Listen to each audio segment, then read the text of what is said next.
మన తండ్రి అయిన దేవుని యొద్ద నుండి ప్రభువైన యేసుక్రీస్తు వారి యొద్ద నుండి కృపా సమాధానములు మనందరికీ కలుగును గాక. ఆమేన్. దయచేసి కూర్చోనండి.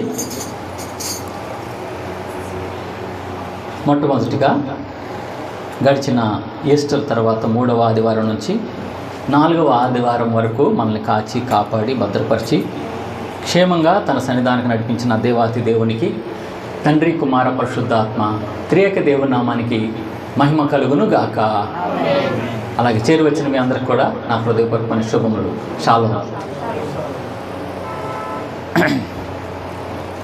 దేవుని యొక్క వాక్య భాగము మనము ధ్యానం చేసుకోబోయే ముందు ఒకసారి గడిచిన వారంలో మనం ఏం ధ్యానం చేసుకున్నాం అనేది జ్ఞాపకం చేసుకుందాం. గడిచిన వారంలో గుర్తుంది ఎవరికన్నా? దేని గురించి జ్ఞాపకం చేసుకున్నాము? కొన్నిసారి దేని ధ్యానం చేసుకున్నామంటే సాక్షుల గురించి.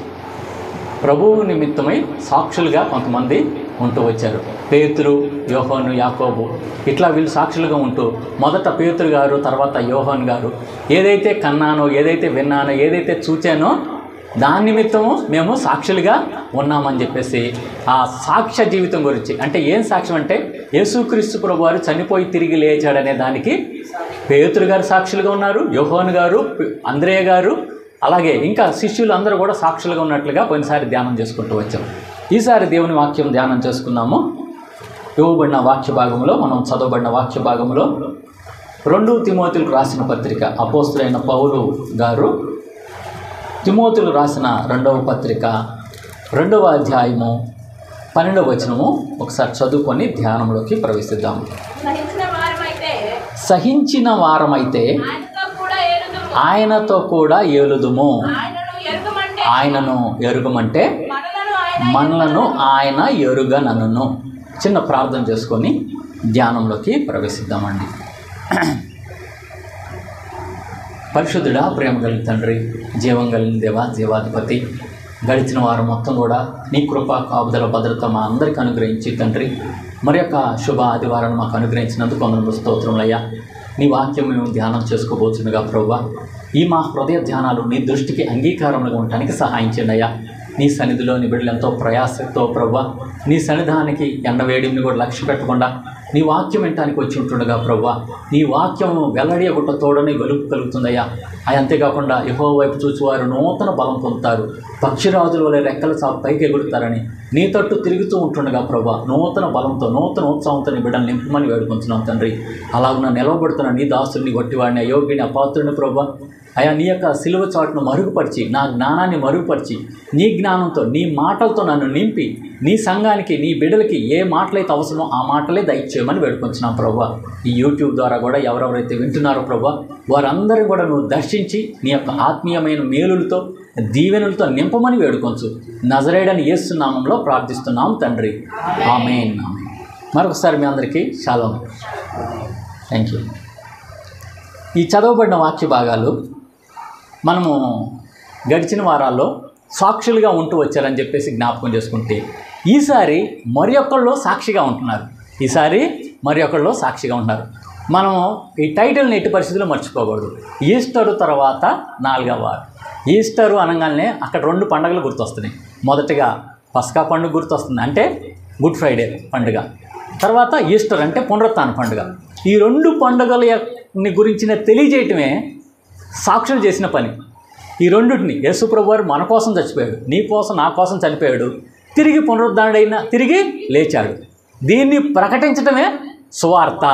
దీని గురించిన ప్రకటించడమే సాక్ష్యం చెప్పటం. దీని గురించిన సాక్ష్యం చెప్పటమే వాళ్ళు చేసిన పని. అయితే ఈ వారంలో మనకి పోయినసారి పేతురు గారి గురించి, యోహాను గురించి, అంద్రేయ గురించి, ఫిలిప్పు గురించి, వీళ్ళందరూ కూడా దేవునికి సాక్షులుగా ఉన్నారన్నట్లుగా మనం పోయినసారి ధ్యానం చేసుకుంటూ వచ్చాం కదా. ఈసారి అపోస్తులైన పౌలు గారు తిమోతిలకు రాస్తూ ఆయన సాక్షిగా ఉంటున్నాడు. అపోస్తులైన పౌలు గారు సాక్షిగా ఉంటున్నాడు. యేసుక్రీస్తు ప్రభు వారి శిష్యుల్లో అపోస్తులైన పౌలు గారు ఉన్నారా? లేరు కదా. మరి లేకుండా ఈయన ఎట్లా సాక్షిగా ఉంటున్నాడు? ఈ పౌలు గారు ఎట్లా సాక్షిగా ఉంటున్నాడంటే, ఈ పౌలు గారు అంటాడు, ఆకాశం నుండి వచ్చిన ఆ దర్శనానికి నేను అవిధేయుడును కాను. ఆది అపోస్తులు ఎట్లాగా క్రీస్తు ప్రభువారిని చూశారో, కడమవాడైన చివరి వాడినైనా నేను కూడా చూశాను అని అంటాడు. నేను కూడా చూశాను. ఎట్లా చూశాడు? ఒకసారి దమస్కు అనే పట్టణానికి వెళ్తూ ఉండేటప్పుడు ఏం చేస్తున్నాడు? దమస్కు మార్గంలో ఉన్నాడు. ఆయన కొన్ని తాకీదులు తీసుకున్నాడు. క్రీస్తు బిడ్డలు ఎవరైతే ఉన్నారో, క్రీస్తు గురించిన సాక్షులు ఎవరైతే ఉన్నారో వాళ్ళని హింసించడానికి, అరెస్ట్ చేయడానికి, అంటే వాళ్ళని బంధించి వీళ్ళ ప్రధాన యాజకుల ఎద్దకు తీసుకురావడానికి కొన్ని తాకీదులు పట్టుకొని, నోటీసులు పట్టుకొని వెళ్తాడు. మార్గ మధ్యలో వెళ్ళేటప్పుడు దేవుని యొక్క దర్శనం ఆయనకి వస్తుంది. వచ్చి ఏమంటాడంటే, ఆయన ప్రయాణం చేసేవాడు ఒకేసారి మిట్ట మధ్యాహ్నం సమయంలో స్పార్క్ లాంటిది వెలుగు ఆయన మొహానికి కళ్ళ మీద కొట్టగానే క్రింద పడిపోతాడు. క్రింద పడిపోగానే వెంటనే ఆయన ఒక స్వరం వింటాడు. ఎవరు వింటారు? పౌలు గారు ఒక స్వరం వింటాడు. విని, సౌలా సౌలా నీవేళ నన్ను హింసిస్తు. పౌలు గారికి అంతకుముందు నా పేరు పేరంటే సౌలు. సౌలు పౌలుగా మార్చబడటానికి ఈ దర్శనమే కారణం. అంతకుముందు గంభీరంగా ఉండేవాడు సౌలు. చాలా గర్వంగాను, చాలా గంభీరంగాను ఉండేవాడు. అయితే ఎప్పుడైతే ఈ దర్శనం కలిగిందో దీనుడిగా అవుతూ వచ్చాడు. అంతకుముందు ఎంత గంభీరంగా ఉన్నాడు అంత దీనుడు అవుతూ వచ్చాడు. అందుకని పౌలు అంటే దీనత్వం అని అర్థం అంట. పౌలు అంటే దీనత్వం. అయితే ఈ దీనుడిగా మార్చబడుతూ వచ్చాడు. సౌలు గారిని దేవుడు దర్శించి, సౌలా సౌలా అనగానే, సౌలా సౌలా నువ్వేళ నన్ను హింసిస్తున్నావు అనగానే వెంటనే, ప్రభువా నువ్వు ఎవడవయ్యా? 9వ అధ్యాయంలో, అపోస్తుల కార్యంలో 9వ అధ్యాయంలో రాయబడి ఉండిద్ది అనమాట. అయ్యా నువ్వు ఎవడవయ్యా అనగానే, ఎవరినైతే నువ్వు హింసిస్తున్నావో ఆ క్రీస్తునే నేను అన్నాడు. కానీ సౌలు గారు హింసించింది ఎవరిని? క్రీస్తుని కాదు, క్రీస్తు బిడ్డల్ని. అయితే క్రీస్తు ఏమని మాట్లాడుతున్నాడు? నువ్వు ఎవరినైతే హింసిస్తున్నావో ఆయన్నే నేను అని అంటున్నాడు. ఇప్పుడు నేనేం చేయాలయ్యా అని అంటాడు. నువ్వేం చేయాలంటే, వెళ్ళు, నువ్వు ప్రధాన యాజకుల ఎదుట కానీ అధికారులు ఎదుట అందరి ఎదుట నాకు సాక్షిగా ఉంటావు. అలాగే నా నామము నిమిత్తము నువ్వు హింసలు పొందటానికైనా, శ్రమలు పొందటానికైనా నువ్వు ఒక సాక్షిగా ఉంటావు. ఒకసారి చూద్దాము. అపోస్తుల కార్యములు 9వ అధ్యాయంలో 15వ వచనము. అందుకు ప్రభువు నీవు వెళ్ళుము, అన్యజనుల ఎదుటను, రాజుల ఎదుటను, ఇశ్రాయేలీల ఎదుటను నా నామము భరించుటకు ఇతడు నేను ఏర్పరచుకొని నా సాధనమై ఉన్నాడు. ఇతడు నా నామము కొరకు ఎన్ని శ్రమలను అనుభవింపవలనో నేను ఇతనికి చూపుదునని అతనితో. ఇక్కడ ఈరోజు మూలాంశం కూడా, సహించిన వారమైతే ఆయనతో కూడా ఏలుదాం. ఈ మూలాంశం అంటే ఈ అంశం చెప్పింది ఎవరు? ఈ మాట చెప్పింది ఎవరు? పౌలు గారు తిమోతితో మాట్లాడుతూ వచ్చాడు. తిమోతి గారు ఎవరు? ఈయన ఒక సంఘానికి పాస్టర్ గారు. ఎవరు? ఈ తిమోతి గారు సంఘానికి పాస్టర్ గారు. ఏమని మాట్లాడుతున్నాడంటే, అయ్యా మనం సహిస్తే, మనం ఓర్చుకుంటే క్రీస్తు ప్రభు వారితో మనం ఏలుబడి కూడా చేస్తాము. అయితే ఈ సహనము, ఓర్పు అనేది నేను కూడా కలిగి ఉన్నాను. నాకు వచ్చిన దర్శనంలోనే అన్యజనుల ఎదుట, ప్రధాన యాజకుల ఎదుట, అందరి ఎదుట నా నామం భరించడానికి అతను ఒక సాధనంగా ఉంటాడని నాతో ఒకప్పుడు యేసయ్య నాకు సాక్షిగా నన్ను ఏర్పరచుకుంటూ వచ్చాడు, నాతో మాట్లాడుతూ వచ్చాడు. కాబట్టి నేను యేసయ్యకి సాక్షిగా ఉంటున్నాను, యేసయ్యకి విట్నెస్గా నేను ఉంటున్నానని చెప్పేసి. అంతేకాకుండా యేసయ్య నిమిత్తం నేను హింసలు భరిస్తున్నాను, సహిస్తున్నానని చెప్పి చెప్తూ ఉంటాడు. అయితే ఇక్కడ ఈ సందర్భం మనం కొంచెం లోతులోకి వెళ్ళేటప్పుడు సువార్త పాఠ్యభాగంలోకి వెళ్తే, ఒకసారి సువార్త పాఠ్యభాగంలో జరిగిన సంఘటన ఒకసారి జ్ఞాపకం చేద్దాం. 6వ అధ్యాయము 6వ వచనం నుంచి చూస్తే, యోహాను సువార్త 6వ అధ్యాయం 6వ వచనం చూస్తే, ఇది యోహాను సువార్త 6వ అధ్యాయము ఆయన శిష్యులలో 60వ వచనం చూస్తే, ఆయన శిష్యుల్లో అనేకులు ఈ మాట విని, ఇది కఠినమైన మాట, ఇది ఎవడో వినగలడని చెప్పారు. యేసు ప్రభు వారు దీనికి ముందు తన శిష్యులతో ఏమని మాట్లాడినాడు? శిష్యులతో కానీ, పరిశీలతో కానీ, శాస్త్రులతో కానీ, ఆయన ఎదుట ఉన్న వాళ్ళతో ఏమంటాడంటే, కొంతమంది ఆయన వెంబడించే వారితో అంటాడనమాట. ఏమని అంటాడంటే, నా శరీరం తిని నా యొక్క రక్తాన్ని త్రాగాలనగానే వీళ్ళకి అర్థం కాదు. ఏంటి ఈయన శరీరం తింటాం ఏంటి, ఈయన రక్తం తాగటం, ఇది చాలా కఠినమైన మాట అంట. అంతేకాకుండా ఈయన్ని వెంబడించేవాళ్ళు అనేకులు, యేసుప్రభు వారిని వెంబడించేవాళ్ళు ఏం చేశారంటే, ఇది ఇంత కఠినమైన మాట మనం ఎప్పుడు వినట్లేదు, ఈయన శరీరం తింటాం ఏంటి, ఈయన రక్తం త్రాగటం ఏంటి అని చెప్పి అనుకుంటారు. అంతకుముందు వరకు యేసుప్రభు వారు అద్భుతాల ద్వారా వీళ్ళు తింటా వచ్చారు. అంతకుముందు యేసుప్రభు వారు అద్భుతాలు చేస్తూ వచ్చాడు. ఎన్ని అద్భుతాలు చేస్తూ వచ్చాడు? 5 రొట్టెలు 2 చేపలు ఎంతమందికి పంచి పెడుతూ వచ్చాడు? అంతేనా? 5 రొట్టెలేనా? 5 చేపల 5 రొట్టెలు 2 చేపలు 5,000 మందికి. Are you with me? మీరు నాతోనే ఉన్నారా? మీరు సంఘంలోనే ఉన్నారా? 5 రొట్టెలు 2 చేపలు 5,000 మందికి పైగా 5,000 మంది పురుషులకి పంచిపెడుతూ వచ్చారు. ఇంకా 7 రొట్టెలు కొన్ని చిన్న చేపలు అనేక వేల మంది 7,000 మందికి పంచిపెట్టినట్లుగా బైబిల్ గ్రంథంలో వ్రాయబడుతుంది. ఇట్లాగా యేసుప్రభు వారు ఉన్న చోటల్లా అద్భుతాలు ఆశ్చర్యకార్యాలు జరిగిస్తూ వీళ్ళకి తిండి ఏమి కూడా కొదువు చేయకుండా వచ్చాడు. ఏమి కొదువు చేయకుండా వచ్చాడు అన్నమాట. 3.5 సంవత్సరాలు యేసుప్రభు వారిని శిష్యులు వెంబడిస్తూ వచ్చారు. ఎంతమంది శిష్యులు వెంబడిస్తూ వచ్చారు? కేవలం 12 మందేనా? చాలామంది వెంబడిస్తూ వచ్చారు. 70 మంది శిష్యులు కూడా ఉన్నారు. ఇంకా ఈ 12 మంది కాక 70 మంది శిష్యులు కూడా వీళ్ళు కూడా వెంబడిస్తూ ఉన్నారు. ఎందుకంటే ఆహారం కోసం వెంబడిస్తూ ఉన్నారు. యేసుప్రభు వారు ఎక్కడుంటే అక్కడ ఆహారం కొదువు ఏమీ ఉండట్లేదు అనమాట. ఆ ఆహారం కోసం వెంబడిస్తూ ఉండేటప్పుడు ఈ యేసుప్రభు వారు ఒకనొక సమయంలో ఒక నదికి యువతల నుంచి అవతలకి వెళ్తారు. వీళ్ళు ఎతుక్కుంటూ వస్తారు. ప్రభు నువ్వు ఎక్కడికి వెళ్ళావయ్యా? నీ కోసం మేము ఎక్కడెక్కడో ఎతుకుతూ వచ్చామనగానే మీరు ఎందుకు నా కోసం ఎతుకుతున్నారో నాకు తెలుసు అని, మీరు క్షయమైన ఆహారం కోసం వెతుకుతున్నారు కానీ అక్షయమైన ఆహారం కోసం వెతకట్లేదు. అయితే అక్షయమైన ఆహారం అంటే ఏంటి? నిత్య జీవపు మాటలు. దేవుని వద్ద ఏముంటాయి? నిత్య జీవపు మాటలు ఉంటాయి. ఈ మాటల కోసం వీళ్ళు రావట్లేదట. ఈ మాటల కోసం రాకుండా ఏ మాటల కోసం అంటే ఈ ఆహారం, భౌతికమైన ఆహారం కోసం మీరు నన్ను వెంబడిస్తారు అని చెప్పేసి అన్నాడు. సరే, ఈ సందర్భం అయిపోయిన తర్వాత కొన్ని 2-3 సూచక్రియలు జరిగిపోయిన తర్వాత యేసుప్రభు వారు ఏమంటారంటే, తను పస్కా బలి పశువుగా వధించబడబోయే ముందు, అయ్యా ఈ రొట్టెని ఈ ద్రాక్షరసాన్ని అన్నట్లుగా నా శరీరాన్ని నా రక్తాన్ని మీరు తింటే మీరు నిత్యజీవం కలిగి ఉంటారు. మీలో నేను ఉంటాను, నాలో మీరు ఉంటారు. నా శరీరాన్ని నా రక్తాన్ని మీరు భుజించాలనగానే ఇది కఠినమైన మాట అని అంటారు. అప్పుడు వీళ్ళు అర్థం చేసుకుంటారు, ఇది కఠినమైన మాట. ఎంత కఠినమైన మాట ఎవడో వినగలడు, ఎవడో అనగలడు అని చెప్పేసి ఏం చేశారంటే తర్వాత ఆ వచనం చూడండి, 61వ వచనంలో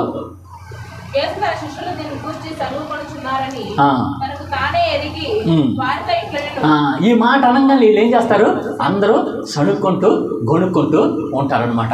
ఈ సణుక్కుంటూ గొనుక్కుంటూ ఉండగానే ఆ తర్వాత యేసుప్రభు వారు ఏమంటారంటే,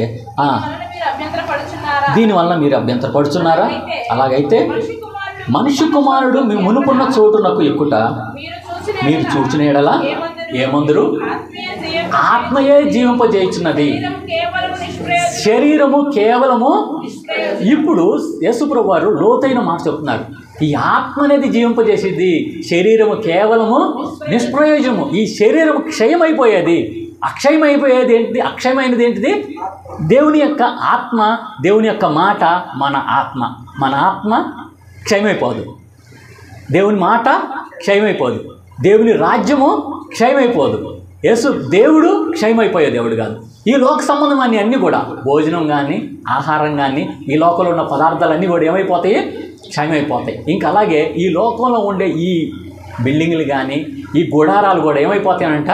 ఇవన్నీ కూడా క్షయమైపోతాయి. ఈ లోకంలో ఉండే గుడారం పడిపోయిద్దా కానీ పరలోకపు గుడారం, పరలోకపు దేవి మాత్రం కూడా లయం కాదు. ఈ విషయాలు తెలియజేస్తూ ఆత్మ జీవింపజేసిద్ది కానీ శరీరము ఏమాత్రము కాదు. కాబట్టి మీరు శరీరం అనేది నిష్ప్రయోజనం, శరీరాన్ని మీరు లక్ష్య పెట్టుకుంటున్నారు. ఈ శరీరం అనేది నిష్ప్రయోజనమైంది. అయితే తర్వాత వచ్చిన చదివితే,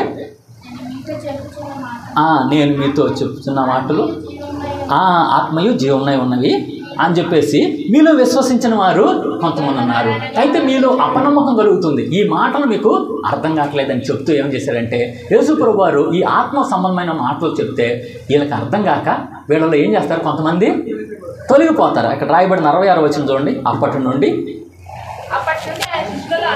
అప్పటి నుండి ఆయన శిష్యుల్లో అనేకులు వెనుక తీసి మరి ఎన్నడూను ఆయనను వెంబడించలేదు. యేసుప్రభు వారి లీడర్షిప్పే ఫెయిల్ లీడర్షిప్ అయింది. ఎందుకని ఇక్కడ యేసుప్రభు వారిని యేసుప్రభు వారిని అనేకులు వెంబడించారు. అంటే ఆయన సరైన నాయకుడు కాదా? నో. బైబిల్ గ్రంథంలో ఒకటి ఏంటంటే మనం గ్రహించాల్సింది, సైతానుడు ఎవరిని మృంగుదనా అని చెప్పేసి పొంచి ఉంటాడు. ఎంత తోళ్ళైనా పడగొడతాడు. యేసుప్రభు వారిని స్వయాన పట్టుకున్న వాళ్ళు, స్వయానిగా యేసుతో వెంబడించిన వాళ్ళు వాళ్ళే వెనక్కి తీశారంటే ఏమనుకోవాలి? అయితే ఇక్కడ ఏమంటున్నాడంటే అనేకులు వెంబడిస్తూ వచ్చారు, అనేకులు వెనుదీస్తూ వచ్చారు. ఇప్పుడు పేతురు గారిని అడుగుతాడు యేసుప్రభు వారు. పేతురు గారిని అడుగుతాడు, పేతురు నువ్వు కూడా వెళ్ళిపోతావా? తర్వాత వచనం కాబట్టి 67వ వచనం. కాబట్టి యేసు మీరు కూడా వెళ్ళిపోవాలని ఉన్నారా అని 12 మందిని అడగగా సీమోను పేతురు, ప్రభువా ఎవని వద్దకు వెళుదుము? నీవే నిత్య జీవపు మాటలు కలిగిన వాడివి. అయ్యా ఎక్కడికి వెళ్తాం ప్రభువా? మేము ఎక్కడికి వెళ్తాం అయ్యా? మేము ఎక్కడికి వెళ్ళమయ్యా? నీవే.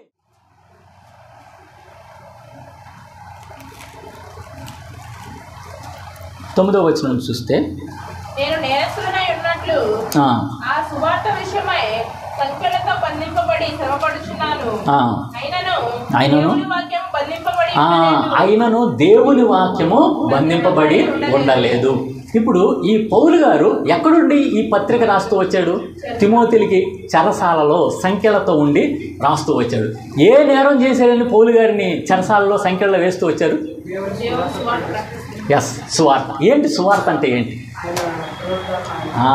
ఆమేన్, హల్లెలూయా. పునరుత్థానము అనేది చనిపోయిన వాళ్ళు తిరిగి లేస్తారు అని చెప్పటమే పౌలు గారు చేసిన నేరం అంట. ఇక్కడ చాలా సందర్భాల్లో పౌలు గారు హింసపడుతూ వచ్చాడు. ఎన్ని హింసలు పడుతూ వచ్చాడంటే అపోస్తుల కార్యంలో చూస్తే ఆయన పడిన హింసలన్నీ కూడా రాయబడతా ఉంటాయి అన్నమాట. ఎలాంటి హింసలు పడతా అంటే చూస్తే ఒకసారి అపోస్తుల కార్యంలో 13వ అధ్యాయంలో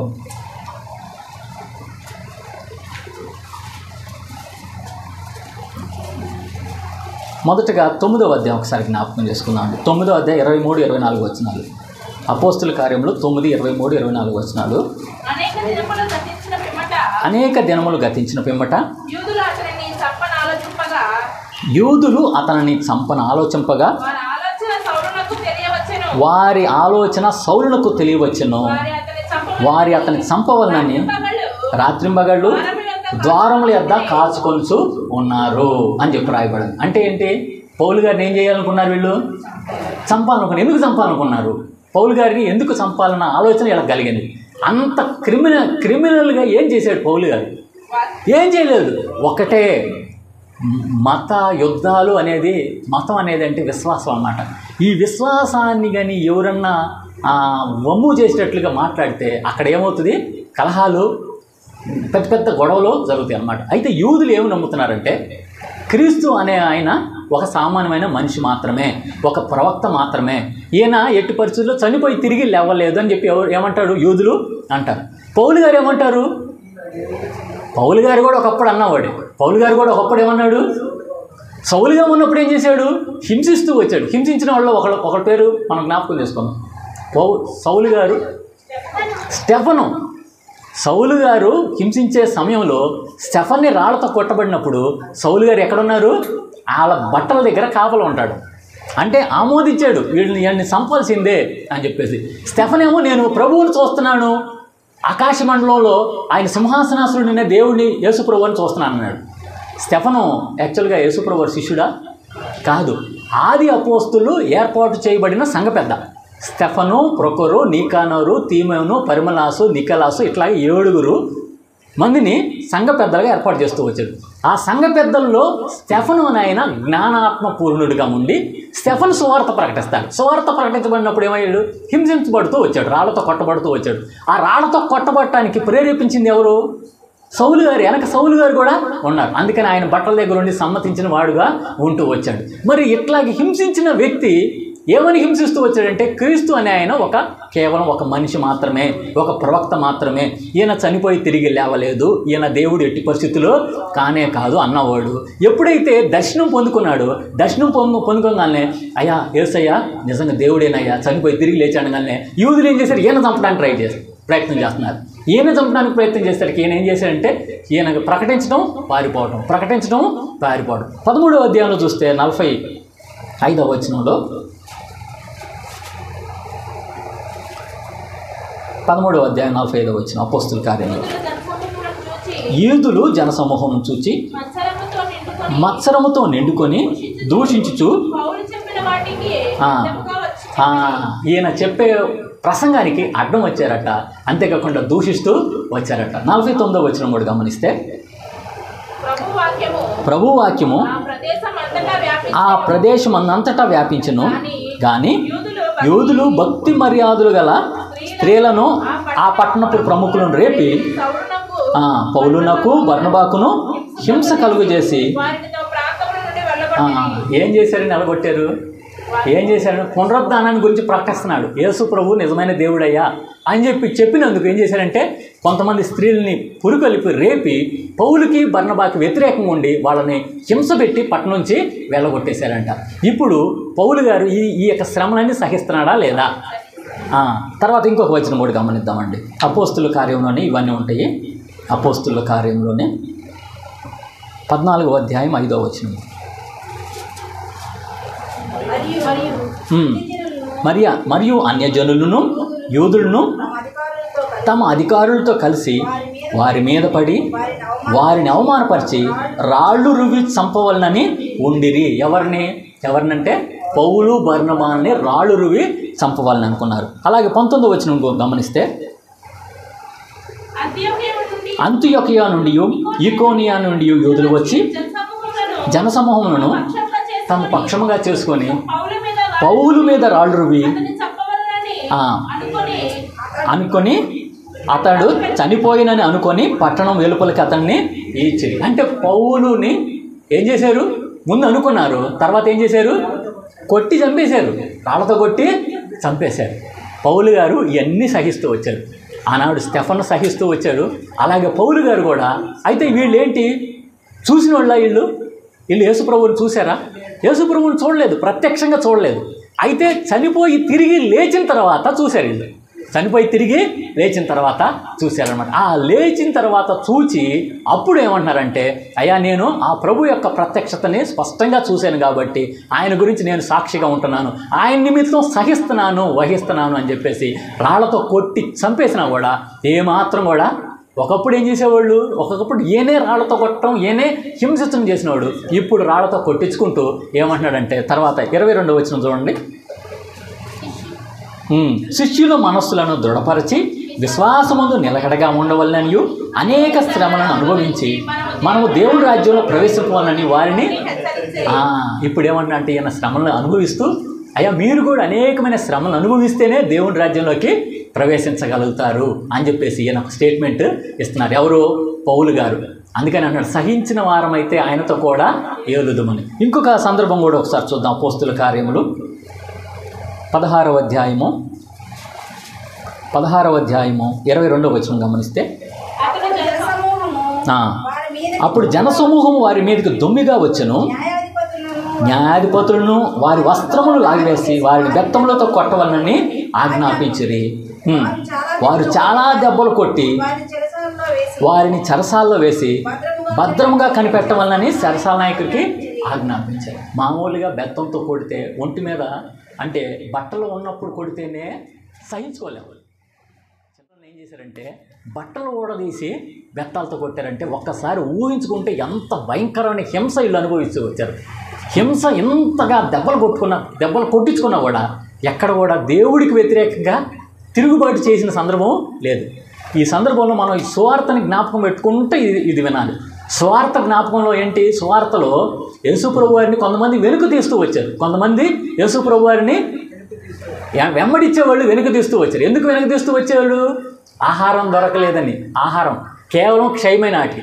ఈ పౌలు గారు ఏం చేశారు? దేనికోసం ఎంత ప్రయాసపడతారు? ఇన్ని దెబ్బలు తింటున్నాడు అక్షయమైన ఆహారం కోసం. అయినా వాళ్ళేమో క్షయమైన ఆహారం దొరకలేదని చెప్పేసి యేసుప్రభు వారు ఈ మాట అనగానే ఇది కఠినమైన మాట అని చెప్పేసి వెంటనే వెనుక తీసేస్తూ ఉంటారు. అయితే ఈ నిత్య జీవపు మాటలు పౌలు గారికి దొరకంగానే ఈ నిత్య జీవపు మాటల కోసం పౌలు గారు హింసపడటానికి సిద్ధమయ్యి ఎన్ని హింసలు పడతారు? రాళ్లతో కొట్టబడుతూ వచ్చాడు. ఇంకా అలాగే బాడీ మీద ఆ ఉట్టి మొండి శరీరం మీద బెత్తంతో కొట్టబడటం అంటే ఎంత భయంకరమైన హింస. ఇంకొకసారి ఆ సందర్భం తర్వాత అక్కడ ఏమంటాడంటే, అయితే మధ్యరాత్రి వేళ పౌలును శీలలు దేవునికి ప్రార్థించుచు కీర్తనలు పాడుచుండరి. ఖైదీలు ఎవరైనా ఇట్లాగా చేయగలుగుతారా? ఎంతగా దెబ్బలు తిన్న తర్వాత అయ్యా నీకు స్తోత్రం, అయ్యా ప్రభువా నీకు స్తోత్రం అంటామా? నిజంగా అంటామా? మనకి ఇంట్లో ఏదైనా శ్రమ మనల్ని ఎవరైనా తిట్టారనుకోండి, ప్రభువా నీకు స్తోత్రం అయ్యా అని చెప్పి అంటామా? అనగలిగే అసలు ఆ శక్తి వచ్చిద్దా? ఏదైనా మన శరీరానికే ఆ గాయమైందనుకోండి, లేదంటే బలహీనత వచ్చిందనుకోండి, అప్పుడు ఏంది ఈ సమస్య, దేవుడు నమ్ముకున్న దగ్గర నుంచి ఇదే సమస్య, ఇదే శోధన, ఏంది ఈ రోగాలు, ఏంది ఈ ప్రభు నమ్ముకోకుండా ఉంటేనే బాగుండు అని చెప్పేసి అనుకుంటారు కొంతమంది. అయితే పౌలు గారు అంత దెబ్బలు తిన్నా కూడా కారణం ఏమైనా చేశాడు, తప్పు ఏమైనా చేశాడు పౌలు గారు? తప్పు ఏమి లేకుండా, కారణం ఏమి లేకుండా కూడా పౌలు గారు దెబ్బలు తిన్న తర్వాత వీళ్ళు ఏం చేస్తున్నారు? కీర్తనలు పాడుతారు, దేవుని స్తుతించుడి, ఎల్లప్పుడు దేవుణ్ణి స్తుతించుడి. ఎప్పుడు స్తుతిస్తున్నాడు? చెరసాల్లో ఉండి స్తుతిస్తున్నాడు. చెరసాల్లో ఉండి ఎవరో స్తుతించగలుగుతారు? దెబ్బలు వెనక ఈపు ఏమైంది? మామూలు మన భాషలో చెప్పాలంటే ఈపు విమానం మోత మోగింది పౌలు గారికి పాపం. అవునా కదా? సాధారణమైన భాషలో చెప్పుకోవాలంటే. మరి ఎంత దెబ్బతిని కూడా ఎవరైనా, నాకు తెలిసి ఆ వాతలు అట్లాగే ఉండి ఉంటాయి. వాతలు వారం దాకా తగ్గి ఉండవు బహుశా. మామూలుగా చెంప దెబ్బ కొడితేనే వారం దాకా వాత తగ్గదు. మొహం మీద చెంప దెబ్బ, విపరీతమైన గట్టి దెబ్బ పడుతుంది. మరి అంత భయంకరమైన బెత్తాలతో విపరీతంగా కొట్టారంట. బెత్తాలతో విపరీతంగా కొడితే వీపి ఏమైంది? బట్టలు లేకుండానే చిన్నప్పుడు చూడండి, ఒంటి మీద, శరీరం మీద ఏ వస్త్రాలు లేని ఒంటి మీద విపరీతం కొట్టినా కూడా స్తుతిస్తూ కీర్తనలు పాడుతూ ఏమంటున్నాడంటే, అయ్యా మనం ఇలాంటి శ్రమలు అనుభవించి ఎక్కడికి వెళ్ళాలి? పరలోక రాజ్యానికి ప్రవేశించాలి. మనము నిజంగా ఈ కొద్దిపాటి ఎండలకే ఏమైపోతాం మనం? ఈ కొద్దిపాటి ఎండలకే వెలవలాడిపోతూ ఉంటాం. పౌలు గారు ఈ పేతురుకు రాసిన తిమోతికి రాసిన పత్రిక రాసేటప్పుడు ఎక్కడున్నాడు? జైల్లో ఉన్నాడు, చెరసాల్లో ఉన్నాడు. చెరసాల్లో కొన్ని సంవత్సరాల పాటు ఉన్నాడు అన్నట్లుగా బైబిల్ గ్రంథంలో రాయబడుతూ వచ్చింది. కనీసం సంవత్సరం 2 సంవత్సరాల కంటే ఎక్కువ పాటే ఉన్నాడు. అప్పుడు ఎండాకాలం కూడా వచ్చి ఉండేదిగా. ఎండాకాలంలో ఇప్పట్లో ఉన్నట్లుగా ఫ్యాన్లు అప్పట్లో ఉంటాయా? మరి ఏం సహించాడా లేదా? సహిస్తూ లెటర్ రాసేటప్పుడు చెమటలు కారుతూ ఉన్నట్టు, బహుశా బాగా చెమటలు కారుతూ ఉంటుంది. అయితే ఇలాంటి పరిస్థితుల్లో కూడా ఆయన ఏమంటున్నాడంటే, సహించిన వారం అయితే ఆయనతో కూడా ఏలుదుము. ఏం సహించాడంటే సాధారణమైన శ్రమలు కాదు పౌలు గారికి వచ్చింది. భయంకరమైన, అతి భయంకరమైన, సావుకి సిద్ధమైన శ్రమలు వచ్చినాయి. అయినా కూడా ఏమంటున్నాడంటే, సహించేయాలయ్యా, మన దేవుడితో పాటు సహించాలి. ఎందుకంటే యేసుప్రభు వారి యొక్క శ్రమల్ని జ్ఞాపకం చేసుకున్నాడు ఆయన. యేసుప్రభు వారి సిలువ మీద ఎలాంటి శ్రమలు భరించాడు, ఆ శ్రమలన్నీ జ్ఞాపకం చేసుకుంటే యేసుప్రభు వారి శ్రమలతో పోలిస్తే మనకే ఈ శ్రమలో ఏ పాటివి అని చెప్పేసి ఆయన శ్రమల్ని సహిస్తూ వచ్చాడు అనమాట. ఇంకో సందర్భం కూడా ఒకసారి మనం గమనిద్దామండి. అలాగే అపోస్తుల కార్యంలోనే 14వ అధ్యాయం 16వ అధ్యాయము 22-23 చదువుకున్నాం కదండి. 21వ అధ్యాయం చూద్దాం, 13వ వచనం. 21వ అధ్యాయం 13వ వచనం. 21. ఇదెందుకు పౌలు, ఇదెందుకు మీరు ఏడ్చి నా గుండెలు బద్దలు చేసేదరు ఎలా? నేనైతే ప్రభు అయిన యేసు నామము నిమిత్తము యెరూషలేములో బంధింపబడుటకు మాత్రమే కాక చనిపోవుటకును సిద్ధముగా ఉన్నానని చెప్పాను. బంధించబడటానికే కాదు, జైలుకి వెళ్ళటానికే కాదు, చచ్చిపోవడానికి కూడా సిద్ధం అన్నాడు. నిజంగా మనం అట్లా అనగలుగుతామా? పౌలు గారి గలతీయులకు రాసిన పత్రిక 1వ అధ్యాయం 21వ వచనంలో ఏమంటాడంటే, నా మట్టుకైతే బ్రతుకుట క్రీస్తే, చావైతే లాభం. నేను ఒక విషయంలో చాలా బాధపడతా ఉంటాను, చాలా రోషం కూడా పుట్టింది. భారతదేశం కోసం చచ్చిపోతారు కొంతమంది. ఆర్మీలోకి వెళ్ళి ఏం చేస్తారు? ప్రాణాలు దేశం కోసం. ఈ దేశం ఏమిచ్చింది దేశం? మనం పుట్టాలని భారతదేశంలో పుడతామా? మనం పుట్టాలని పుడతామా? ఎక్కడ దేవుడు ఎక్కడ పుట్టిస్తే ఇదే నా దేశం అని అంటాం. కానీ ఇదేమో, ఈ గడ్డే మనల్ని పుట్టించలేదు. మనం ఎక్కడో పొరపాటున అమెరికాలో పుట్టాలన్నాడో, లేకపోతే న్యూజిలాండ్లో పుట్టచ్చు, లేదంటే భారతదేశంలో పుట్టచ్చు. మనం పుట్టాలి కాబట్టి ఇక్కడ పుట్టాం. మన పుట్టుక మనకి ఎక్కడ మన పుట్టుకుండేదో తెలియదు, ఎక్కడ మన చావు ఉండిద్దో కూడా మనకి తెలియదు. ఈ రెండు మనకి తెలియదు. అలాంటి పరిస్థితుల్లో పుట్టాం. అయితే ఈ గడ్డ మీద నేను పుట్టాను కాబట్టి ఈ గడ్డ కోసం నేను బ్రతుకుతాను, దీనికోసం నేను చచ్చిపోతానని ఆర్మీలోకి వెళ్ళి చచ్చిపోయేవాళ్ళు ఉన్నారు. తీవ్రవాదులు చూడండి. తీవ్రవాదులు అంటే కొంతమంది ఉంటారు కదా, కొంతమంది వేరే దేశం, మనం ఏం చెప్తే వేరే దేశంలో తీవ్రవాదులు అంటాం. వాళ్ళు సపోజ్ ఈ మధ్య కాలంలో పాకిస్తాన్ నుంచి, ఆఫ్ఘనిస్తాన్ నుంచి కొంతమంది తీవ్రవాదులు వచ్చి మన భారతదేశం మీద వాళ్ళు ఏం చేశారు? కొంతమందిని చంపేస్తూ వచ్చారు, కొంతమందిని ఏం చేశారు? హింసిస్తూ వచ్చారు, తగలబెడుతూ వచ్చారు. వీళ్ళని తీవ్రవాదులు అంటారు. వాళ్ళు ప్రాణానికి తెగించి వచ్చారా, లేకపోతే ప్రాణం భయంతో వచ్చి ఉంటారా? మరి దేనికోసం వాళ్ళు ప్రాణాలు అర్పిస్తున్నారు? ఎవరి కోసం ప్రాణాలు అర్పిస్తున్నారు? వాళ్ళ దేశం కోసం, లేదంటే వాళ్ళ యొక్క మత విశ్వాసం కోసం ప్రాణాలు అర్పిస్తున్నారు. మరి వాళ్ళ కోసం ఎవరైనా చనిపోయారా అంటే ఎవరు చనిపోవాలా? వాళ్ళ దేశంలో ఎవరు చనిపోలేదు, వాళ్ళ దేవుడు చనిపోలేదు. కానీ వాళ్ళు ఏం చేస్తున్నారు? మా విశ్వాసాన్ని బట్టి మేము మా ప్రాణం ఇస్తాము, మా దేశం కోసం మేము ప్రాణం ఇస్తాం. కానీ ఇక్కడ పౌలు గారు ఒక మాట అంటాడు. నా గలతీలకు రాసిన పత్రిక 4వ అధ్యాయము 20వ వచనం, 2వ అధ్యాయం 20వ వచనం. గలతీ 2వ అధ్యాయం 20వ వచనం. నేను క్రీస్తుతో కూడా సిలువేయబడి ఉన్నాను, ఇంకను జీవించువాడను నేను కాదు, క్రీస్తు నా యందు జీవించున్నాడు. నేనిప్పుడు శరీరమందు జీవించిన జీవితము నన్ను ప్రేమించి నా కొరకు తన్ను తాను అప్పగించుకొనిన దేవుని కుమారులందరి విశ్వాసం వలన నా కొరకు తన్ను తాను అప్పగించుకొనిన నీ కోసం నా కోసం చనిపోయిన యేసు కోసం నువ్వు బ్రతుకుతున్నావా? పౌలు గారు ఏమంటారు? నా కొరకు తన్ను తాను అప్పగించుకొని సిలువ మరణం పొంది, ఒకటి తక్కువ 40 కొరడాల దెబ్బలు పొంది, చేతుల్లో కాళ్ళలో మేకులు కొట్టించుకొని, తల మీద ముళ్ళ కిరీటం, అవమానం పొందిన ఆ యేసు కోసం నేను బ్రతుకుతున్నాను. ఈ లోకంలో ఉన్నవాళ్ళు, ఆర్మీలో ఉన్నవాళ్ళు కానీ, ఈ తీవ్రవాదులు అనబడే వాళ్ళకి కానీ, ఇంకా వేరే వాళ్ళు ఎవరి కోసం బ్రతుకుతున్నారు? వాళ్ళ కోసం చనిపోయే వాళ్ళ కోసం ఎవరైనా బ్రతుకుతున్నారా? వాళ్ళ కోసం చనిపోయే వాళ్ళ కోసం కాదు, వాళ్ళు ఏదో ఒకటి ఇష్టపడ్డారు, దానికోసం బ్రతుకుతున్నారు. కానీ పౌలు గారు ఏమంటారంటే, నన్ను ప్రేమించి నా కోసం తన్ను తాను అప్పగించుకున్న ఆ యేసు కోసం నేను బ్రతుకుతున్నాను. 2 కొరింథీయులకు రాసిన పత్రికలో కూడా ఒక మంచి మాట అంటాడు. 5వ అధ్యాయము 2 కొరింథీయులకు రాసిన పత్రిక 5వ అధ్యాయము 15వ వచనంలో చూస్తే, జీవించువారు ఇక మీదట తమ కొరకు కాక తమ నిమిత్తము మృతి పొంది తిరిగి లేచిన వారి కొరకే జీవించుటకు ఆయన అందరి కొరకు మృతి పొందిననియు నిశ్చయించుకొంచున్నాము. అందుకనే జీవించేవాళ్ళు మీకోసం ఎవరైతే చచ్చిపోయారో వాళ్ళ కోసం మీరు జీవించండి అయ్యా. మీరు ఎవరో కోసం జీవిస్తారు, కానీ అట్లా కాకుండా మీకోసం చచ్చిపోయిన ఆ యేసు కోసం మీరు జీవించండి. అయితే పౌలు గారు జీవించారా లేదా? పౌలు గారు జీవించి చూపించారు, సాక్షిగా చూపిస్తూ, నా మట్టుకైతే బ్రతుకుట క్రీస్తే, చావైతే లాభం, సహించిన వారమైతే ఆయనతో కూడా వెళ్తాము. అయితే ఈ సహనము, ఓర్పు అనేది లేకపోతే క్రైస్తవ జీవితం లేనే లేదు. సహనం అనేది, ఓర్పు అనేది మనము కలిగి ఉండాలి. ఈ సహనం అనేది నేర్పిస్తూ ఉంటాడు దేవుడు. ఏం చేస్తాడు? సహనాన్ని నేర్పిస్తూ ఉంటాడు. ఎందుకు నేర్పిస్తాడు? 1వ అధ్యాయము 12వ వచనంలో గమనిస్తే,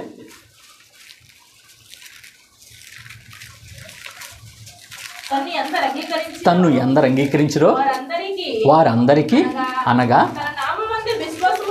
తన నామమందు విశ్వాసం ఉంచిన వారికి దేవుని పిల్లలగుటకు ఆయన అధికారము అనుగ్రహించను. ఇప్పుడు ఎవరైతే క్రీస్తు ప్రభువారిని అంగీకరిస్తారో వాళ్ళందరూ కూడా దేవుని బిడ్డలు, దేవుని యొక్క సంతానం అని చెప్పి. ఇప్పుడు దేవుని సంతానం అయిన మనకి దేవుడు ఒక తండ్రిగా ఉన్నాడు. మన తండ్రి కొడితే మనం ఏమవ్వాలి? ఫీల్ అవ్వాలా? సహించాలా? ఇక్కడ రాయబడింది చూడండి, హెబ్రీయులకు రాసిన పత్రికలో 12వ అధ్యాయము 7వ వచనం.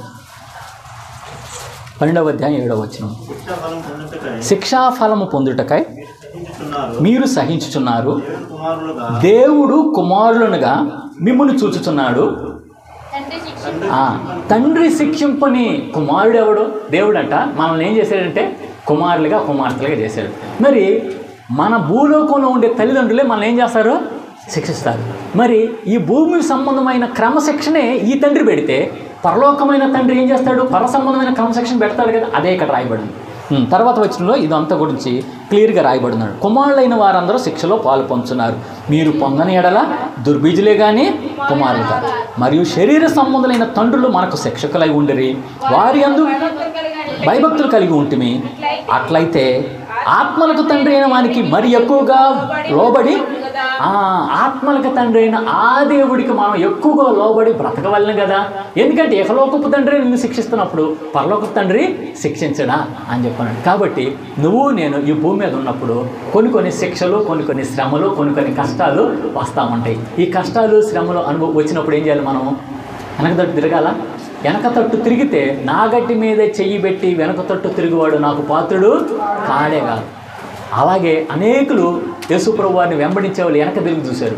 పేతురు మీరు కూడా 12 మంది శిష్యులను చూసి మీరు కూడా వెళ్ళండి అయ్యా అని చెప్పానంటే, అయ్యా మేము ఎక్కడికి వెళ్ళేదామయ్యా, మేము ఎక్కడికి వెళ్తామయ్యా, నీవే నిత్య జీవపు మాటలు కలిగినవాడు. ఇక్కడ చేరి వచ్చిన మీరు మనందరం కూడా నిత్య జీవపు మాటల కోసం దేవుడి దగ్గరికి వచ్చాము.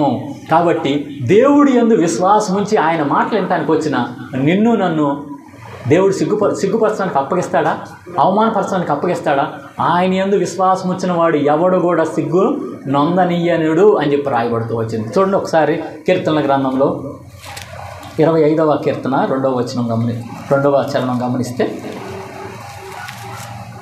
25వ సంకీర్తన, నా దేవా నీ యందు నమ్మిక ఉంచి ఉన్నాను, నన్ను సిగ్గుపడనీయకము, నా శత్రువులను నన్ను గూర్చి ఉత్సహింపనీయకము, నీ కొరకు కనిపెట్టు వారిలో, దేవుని కొరకు కనిపెట్టే వారిలో, దేవుని యందు విశ్వాసం ఉంచే వారిలో ఎవరు కూడా సిగ్గు నొందని వారు కాదు. కాబట్టి మనం నిరీక్షణ మనం దేవుడి యందు ఉంచుతున్నాము. అలాగే శ్రమలు వచ్చినప్పుడు సహనం కలిగి ఉంటున్నాం. ఈ సహనం కలిగి ఉండకపోతే మనం ఏంటంటే దుర్బీజులమే అని చెప్పన్నాడు. దుర్బీజులు. రోమిలికి రాసిన పత్రిక 12వ అధ్యాయం 12వ వచనంలో ఏమని రాయబడిందంటే, రోమా 12:12, నిరీక్షణ గలవారే సంతోషించుచు శ్రమయందు నిరీక్షణ గలవారే సంతోషించు. శ్రమ వచ్చినప్పుడు ఏం కలిగి ఉండాలంట? ఓర్పు కలిగి ఉండాలి. మీకు మనం చేసే ఉద్యోగంలో శ్రమ వస్తే మనం ఏం కలిగి ఉండాలి? ఓర్పు కలిగి ఉండాలి. మన పొరుగువాడు మనం తిడితే మనం ఏం కలిగి ఉండాలి? చక్రవర్తి గారు మత్తయి సువార్త 5:11 ఏమని రాసిపడిందండి? 5:11 ఏమని రాసిపడింది? నా నిమిత్తము జనులు మిమ్మును, మత్తయి సువార్త 5:11, నా నిమిత్తము జనులు మిమ్మును నిందించి హింసించి మీ మీద అబద్ధంగా చెడ్డ మాటలలో పలికినప్పుడు మీరు ధన్యులు, సంతోషించి ఆనందించుడి. ఎవరన్నా ఈ రోజు నుంచి ఒక అనుభవంలోకి వెళ్దాం. ఎవరన్నా మనం తిట్టారనుకోండి, థ్యాంక్స్ అయ్యా అని చెప్పేసి అన్నాం. థ్యాంక్స్ అయ్యా ప్రభా, వాళ్ళని దీవించయ్యా అని చెప్పి అనగలుగుతామా? అన్నాం. బైబిల్ ఇట్లాగే చెప్తుంది. బైబిల్ ఏమని చెప్తుంది? ఇలాగే చెప్తుంది. చూడండి, రోమిలికి రాసిన పత్రిక, అదే రోమిలికి రాసిన పత్రికలోనే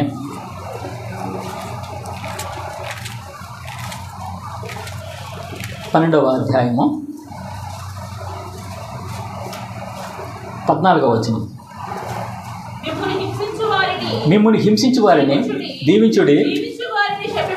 దీవించుడి కానీ శపింపవద్దు. ఏం చేస్తాం? మిమ్మల్ని హింసించే వారిని ఏం చేయాలంట? అరే ఫూల్ అని అంటే గాడ్ బ్లెస్ యూ అని అంటామా? అను.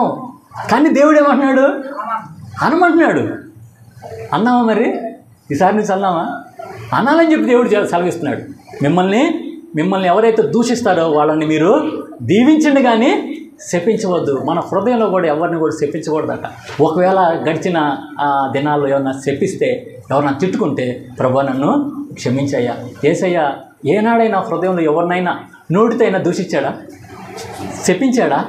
దేవుడు ఏమన్నాడు? తండ్రి వీరేం చేసిన వీరు ఎరుగురు వీరిని క్షమించదు. స్టెఫన్ ఏమన్నాడు?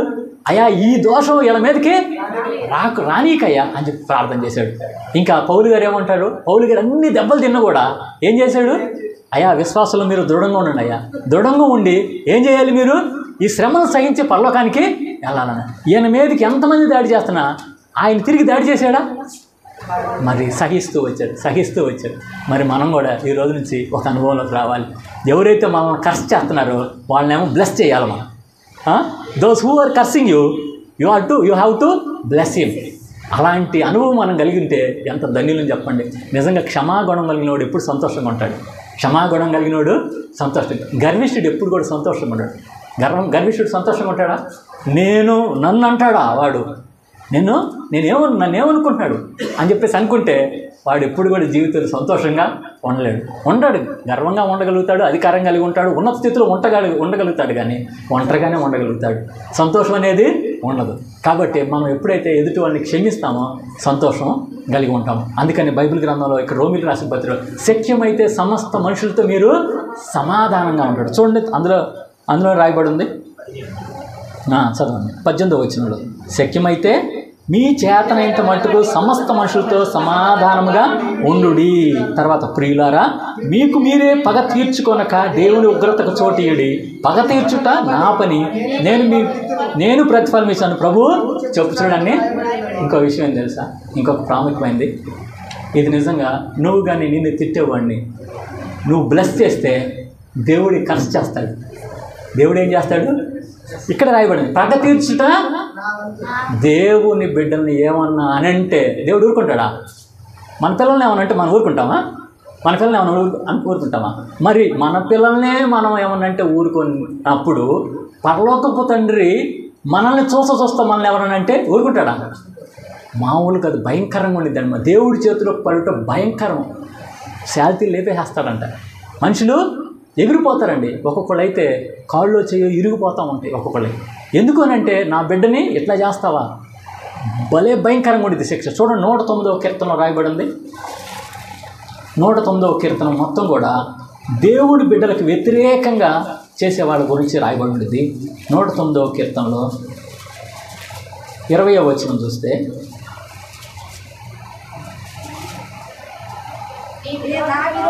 నా విరోధులకు, నా ప్రాణములకు విరోధంగా మాట్లాడు వారికి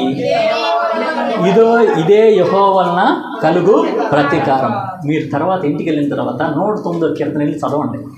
ఈ 109వ కీర్తన మొత్తం భయంకరమైన శాపాలు ఉంటాయి. వాళ్ళు తండ్రి లేని బిడ్డలైపోతారు, వాళ్ళకు గృహం లేని అయిపోయింది అని చెప్పి ఇంకెట్లా మొత్తం శాపాలన్నీ ఉంటాయి. ఎందుకనంటే నా ప్రాణానికి విరోధంగా మాట్లాడిన వాళ్ళందరూ కూడా నేను ఇలాంటి శాపం ఇస్తాను అని చెప్పి రాయబడ్డారు. పాత నిబంధనలో కాదు, క్రొత్త నిబంధనలో కూడా ఉంది. కొత్త నిబంధనలో కూడా ఉంది. మనల్ని మట్టుకు దేవుడు శపించొద్దు అంటున్నాడు. కానీ ఎవరైతే శపిస్తారో వాళ్ళ మీద మట్టుకు యాక్షన్ తీసుకోండి. ఎందుకనంటే మనం ఆయన నామాన్ని అంగీకరించి ఆయన విశ్వాసం ఉంచిన వాళ్ళందరూ కూడా ఆయన పిల్లలు అనబడ్డారు కదా. అయితే ఆయన పిల్లలు అనబడిన మనల్ని మనం దేవుడు ఏమన్నా అంటే మటుకు ఊరుకోడు. అంటే ఇప్పటికిప్పుడు ఇన్స్టెంట్గా ఇచ్చేస్తాడు పనిష్మెంటు. It takes time. నేను కొన్ని పుస్తకాలు చదివితే, కొంతమంది భక్తుల యొక్క జీవిత చరిత్ర చదివితే, ఆ భక్తుల్ని ఒకసారి ఒక అతను దేవుడిని నమ్ముకో, అప్పటి వరకు అన్యుడు హిందువే, తర్వాత దేవుడిని నమ్ముకున్నాడట. దేవుడిని నమ్ముకొని దేవుడికి సాక్షిగా ఉండే క్రమంలో ఆయన్ని అప్పులు గడిచిన సమయంలో అప్పు చేశాడు. ఆ అప్పు చేసినప్పుడు ఆ అప్పు తీర్చలేని సమయంలో వచ్చి నేను బైబిల్ చదువుతుంటే ఆ ఓనర్ గారు లేదంటే ఆ ఆసాము వచ్చి ఆయన కాలుతో తంటే ఎదురు బుడ్డి మీద బైబిల్ మీద పడిపోయి చేశాడు. కాలుతో తన్నాడంట. అయినా కూడా ఆయనకంటే కూడా ఆజానుబాహుడు, మంచి పర్సనాలిటీ కలిగినాడు. ఈయనే కాకుండా వీళ్ళ కుమారులు కూడా మంచి పర్సనాలిటీ కలిగినాడు. ఆయన వచ్చి కాలుతో తన్నితే ఆ కుమారులు తిరుగుపట్టడానికి ప్రయత్నం చేస్తే మీరేమనబాకండి, మౌనంగా ఉండండి అని చెప్పేసి వాళ్ళని గద్దించాడు. అంటే దేవుడు శిక్షిస్తాడులే అన్నట్ల ఉద్దేశం కాదు. మనం అట్లా చేయకూడదు, మనం దేవుని బిడ్డలము, మన శత్రువుని సైతం మనం ప్రేమించాలన్నట్లుగా ఆయనను వారించి వద్దు, మౌనంగా ఉండండి అని చెప్పేసి అన్నాడట. ఆ తర్వాత ఒక వారం తర్వాత జరిగిన యథార్థ గాథ, వారం తర్వాత కాలు చెయ్యి రెండు పడిపోయినాయి అంట అతనికి. ఈయన ఎప్పుడైతే తన్నిన వారానికి కాలు చెయ్యి రెండు పడిపోయింది. పక్షవాయువు ఏదో సంథింగ్ వచ్చి పడిపోతే ఈయన మళ్ళీ వెళ్ళి ఆయనకెళ్ళి ప్రార్థన చేస్తే మళ్ళీ కాలు చెయ్యి రెండు బాగుపడింది. ఆమె ఒకసారి చేతిలో తల్లి కదా. That is called the Christianity. వాడికి అట్లాగా జరగాలే, వాడు లేకపోతే నన్ను వచ్చి కాలుతో తంతాడా అని అంటే పగ తీర్చుకున్నాడా? అప్పుడు మనం పగ తీర్చుకున్నట్టు, ప్రభు పగ తీర్చుకున్నట్టు కాదుగా. మనం దేవుని బిడ్డల వల్ల కూడా మనల్ని తిట్టినోడిని తిట్టాలి, తిట్టినోడిని ఏం చేయాలి? క్షమించాలి. తిట్టినోడి కోసం ప్రార్థన చేయాలి. తిట్టినోడి కోసం ఏం చేయాలి? ప్రార్థన చేయాలి. అప్పుడు ప్రభు ఏం చేస్తాడంటే తను ఒక దర్శనం ఇస్తాడు. ఏమని దర్శనం ఇస్తాడంటే, చూడు ఆ బిడ్డను నువ్వు హింసించావు కదా, ఆ బిడ్డను హింసించినా కూడా ఆ బిడ్డ నీ కోసం వచ్చి ప్రార్థన చేస్తానంటే అతని హృదయంలో మార్పు జరుగుతుంది. మార్పు జరగటం వల్ల అతను దేవుణ్ణి సొంత రక్షకుడిగా అందుకనే పౌలు గారు ఈ అన్ని శ్రమలు భరిస్తున్నాడు. అందుకని ఏం చేస్తున్నాడు? ఈ శ్రమలు భరించడం కారణం ఏంటి? ఆ నిత్య రాజ్యం కోసం ఈ ఎవరు కూడా నశించుకోకూడదని చెప్పేసి పౌలు క్రీస్తు నిమిత్తం శ్రమలు పొందుతూ, శ్రమలు సహిస్తూ అనేకులకు సువార్త ప్రకటిస్తే అనేకులు క్రీస్తు ప్రభువారిని సొంత రక్షకుడిగా అంగీకరిస్తూ వచ్చారు. ఎందుకు ఒకప్పుడు క్రూరుడిగా ఉండేవాడు ఇప్పుడేంటి మౌనంగా దేనుడైపోయాడు అని చెప్పేసి అలాగని మనం సహిస్తే ఇంకొకటి చివరి కన్క్లూజన్లోకి వచ్చాము. కన్క్లూజన్ ఏంటి అని అంటే, సహించిన వారం అయితే ఆయనతో కూడా ఏలుదుము. ఆయనతో కూడా ఏలటం అంటే ఏంటి? ఆయనతో ఏలటం ఏంటి? ఇది చాలా మనకి విచిత్రంగా ఉండేది. 98వ కీర్తనలో ఇప్పుడు మనం వెళ్ళాలి. 98వ కీర్తన రాయబడింది, యెహోవా ఆశ్చర్య కార్యములు చేసి ఉన్నాడు, ఆయన గూర్చి క్రొత్త కీర్తన పాడుడి, ఆయన పరిశుద్ధ బాహు ఆయనకు విజయము కలుగజేసి ఉన్నది అని చెప్పేసి యెహోవా తన రక్షణను వెల్లడి చేసి ఉన్నాడు, అన్ని జనుల ఎదుట తన నీతిని బయలుపరిచి ఉన్నాడు అని చెప్పేసి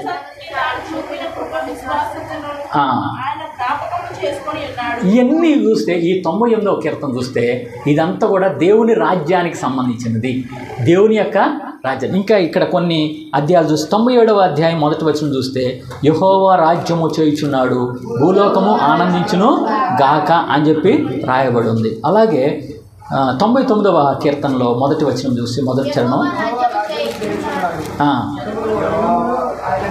యెహోవా రాజ్యము చేయించినట్టు. ఈ ఒక్క విషయం గమనించండి, భూమి మీదంట మనం శ్రమలు సహిస్తే యేసు ప్రభువారు తను రాకడ వచ్చిన తర్వాతనంట మనల్ని అందరినీ కూడా